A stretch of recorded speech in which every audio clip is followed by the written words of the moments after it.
Oh, sino? Ang Pangulong Bongbong Marcos. Natuloy na ba sila? Ay, ano, Ayun. hindi. Gusto niya kasi makita kung talagang ano nangyari. Kasama pa pala Secretary Mark Bunuan, no? Tingnan mo naman yung laman ng truck dyan na gumuho, na natumba. Hanggang ngayon Mga pala. bato-bato lang hindi ba? Ang tawag doon parang malaking no? Graba. Ayan, graba. Siya ang nahulog dyan Kaya ako yung tataka kung hindi ako naniniwala umabot ng 100 tonelado yun Kung yun ang laman Yun nga dyan. Ako nga nag-research Gaano ba talaga kabigat ang mga truck?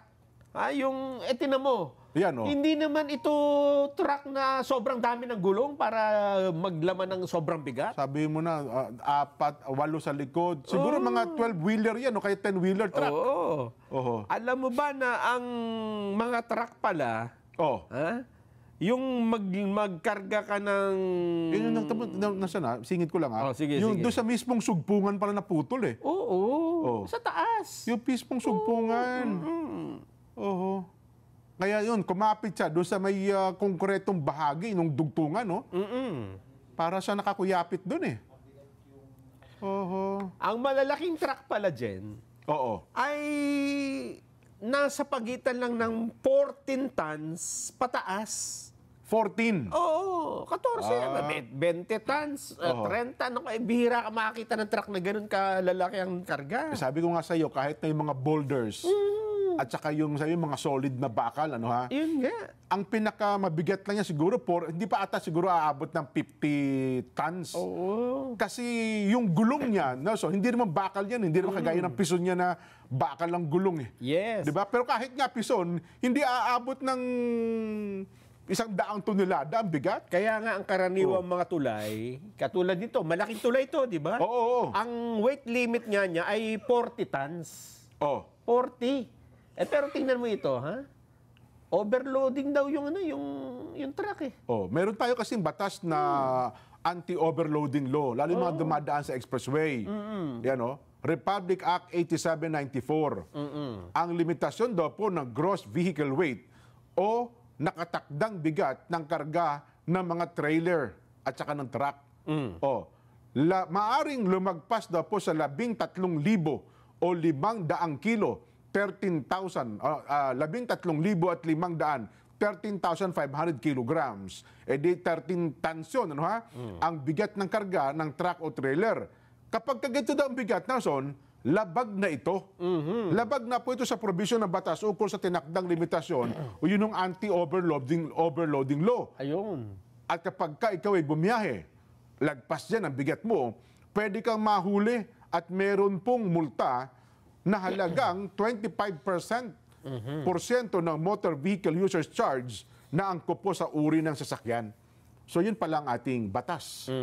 Kaya yung una na sinasabi ni si Secretary Bunuan, ay wag ko kung ano kay Secretary Bunuan ba nag-original yun?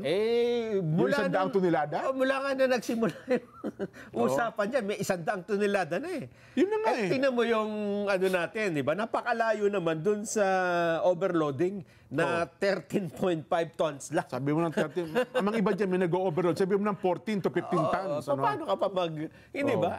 Time yung 13, halos 10 beses na mabigat yung 100 tonelada. Paano kakayanin ng truck yun, di ba? Yung mga bumibiyahe sa atin sa Zambales, kaya nga ang nangyari dyan, pinapuputol na yung gilid ng truck Kasi yung iba dyan nag-overload, di ba yung truck nila mataas masyado? Kaya may overload, kaya ang sabi niya, putulin nyo yung ano niyan, huwag nyo mataas masyado yung gilid. Kasi nga ang iba dyan, yung buhangin, yung bigat, naglalagpas doon sa limitasyon ng load ng truck na yan. Pero hindi lumalagpas ng 20 tonelada pa rin. Ayun nga, hindi nga kaya. Hindi nga kakayanin. Dahil yung may limitasyon yung makina paano pa uusad? Pati yung gulong. Yung gulong. Ay, ano ba sabi dyan? Ano lang do karamihan? Sabi mo nang sa buong mundo, ano ba ang limitasyon ng pinakamabigat na biyahe ng isang truck? Nandun nga lang sa binanggit natin kanina. Yung 13,500?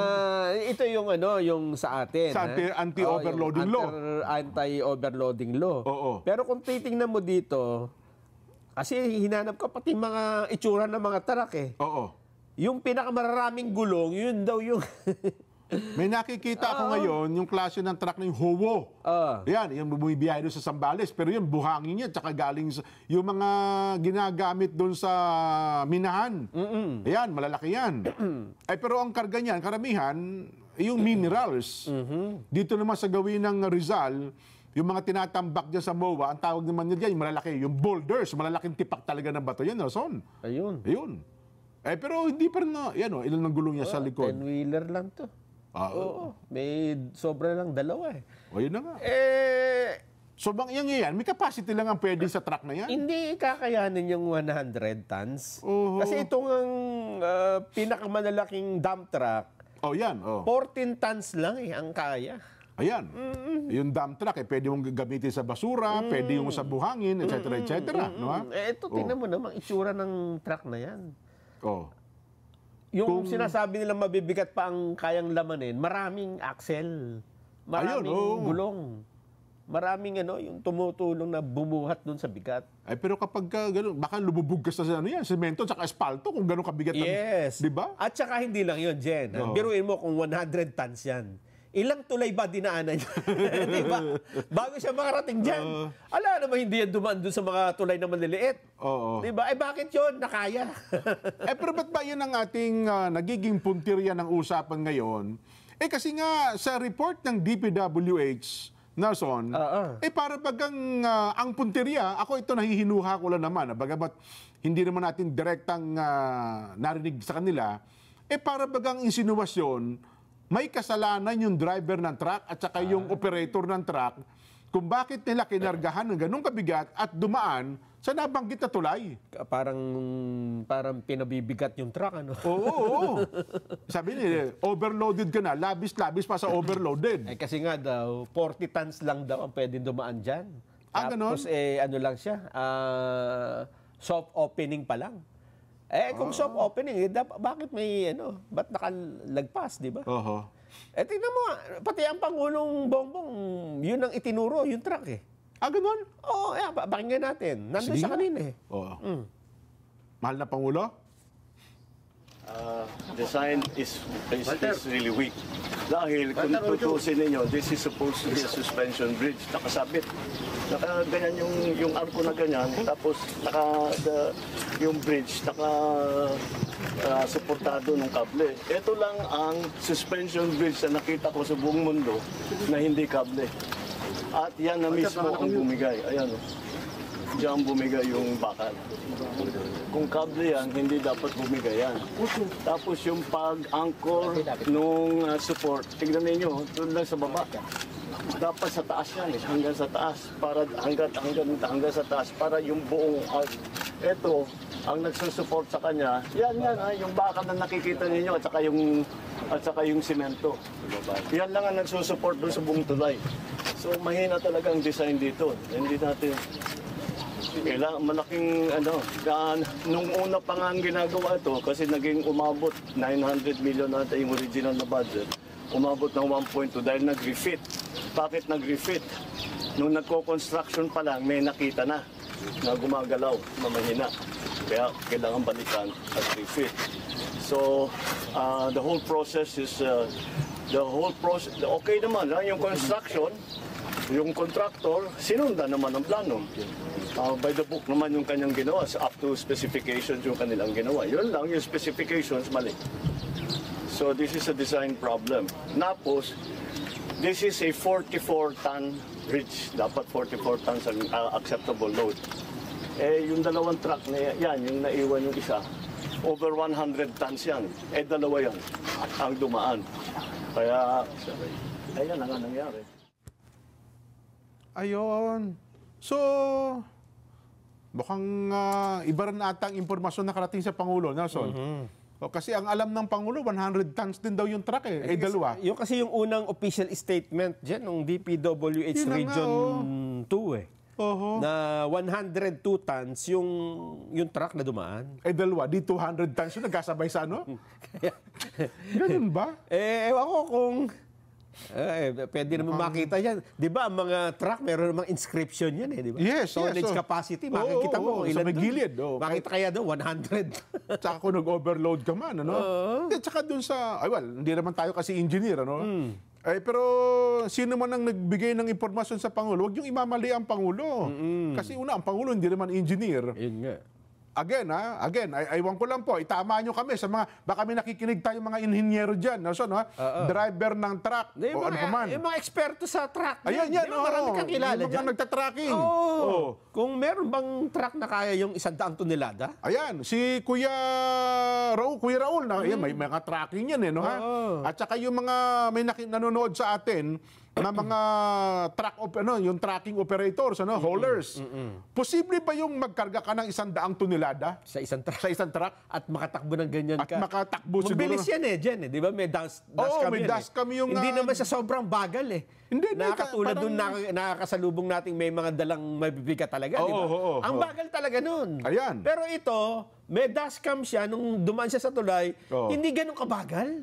Yes. Di ba? Makikita mismo kasi may dust ka. Yun na nga po.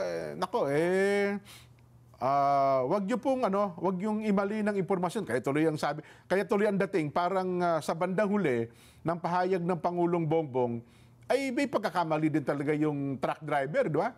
Pero una, sinabi niya, mukhang may mali talaga sa disenyo. Yung design daw ang may problema. Ang ginawa lang daw ng tractor, sinunod yung disenyo. Ayun.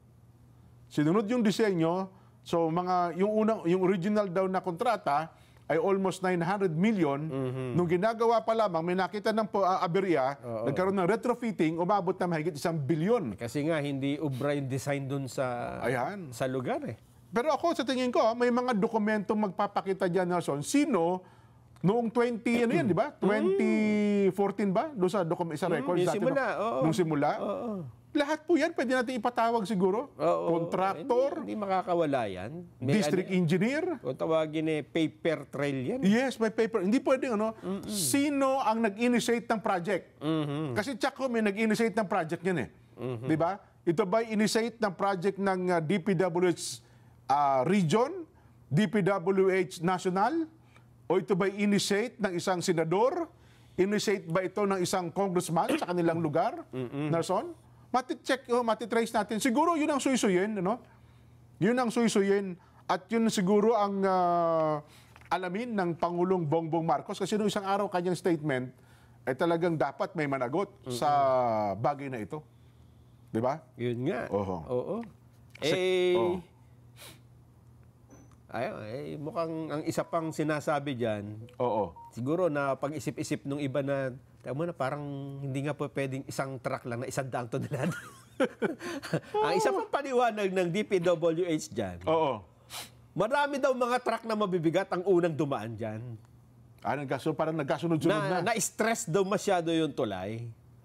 Aba talaga naman, Oo. Kasi alam mo, ang isang tulay, merong pag-aaral yan bago mo itayo